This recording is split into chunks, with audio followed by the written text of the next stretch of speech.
Local health experts yesterday warned government against giving false hope on its ability to deal with the Omicron variant of COVID-19, which has since been described as a variant of concern by the World Health Organization, WHO.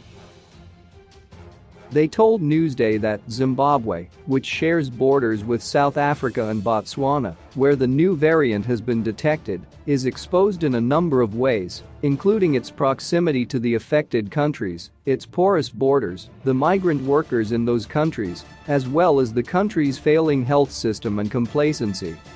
This follows reports that 81 students and lecturers at Masvingo Teachers College reportedly tested positive for COVID-19 yesterday. The rest of the world is also in panic mode after 61 people who arrived in Amsterdam, Netherlands, on 2 flights from South Africa tested positive for COVID-19 amid fears that the new and highly mutant variant could spark the 4th wave of the global respiratory virus ahead of the festive season. Zimbabwe has tightened its screening at all official entry points but has been placed on the red travel list together with other southern African countries South Africa, Namibia, Lesotho, Botswana, Eswatini, Zambia, Malawi, and Angola.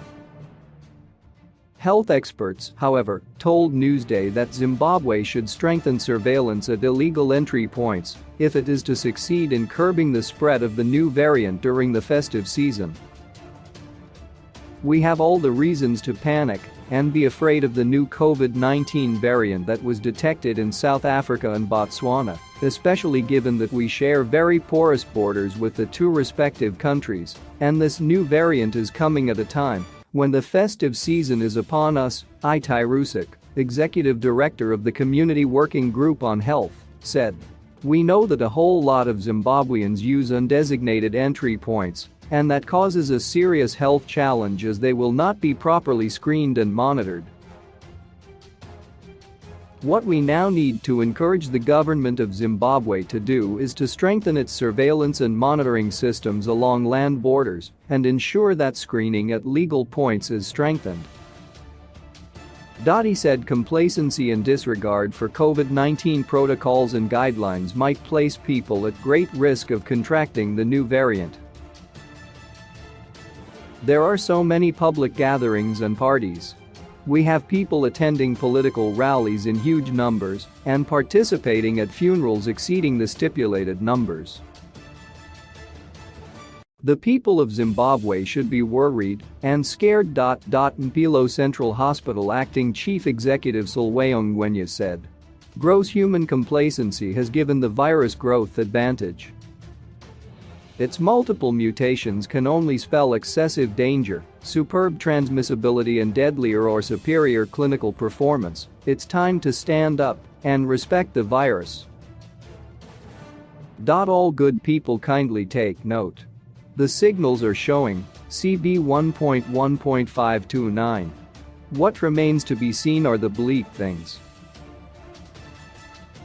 This is the time to really respect this terrible virus. It could do much worse things to us and our families," he said recently. Zimbabwe Association for Doctors for Human Rights Secretary Norman Matara said, "As a country, we need to be more prepared, and I don't think the government should just say there is no need to panic without elaborating on what it has put in place. We saw it again when the pandemic hit first. Authorities told us they were prepared, but when we recorded our first cases, we realized we were not at all prepared."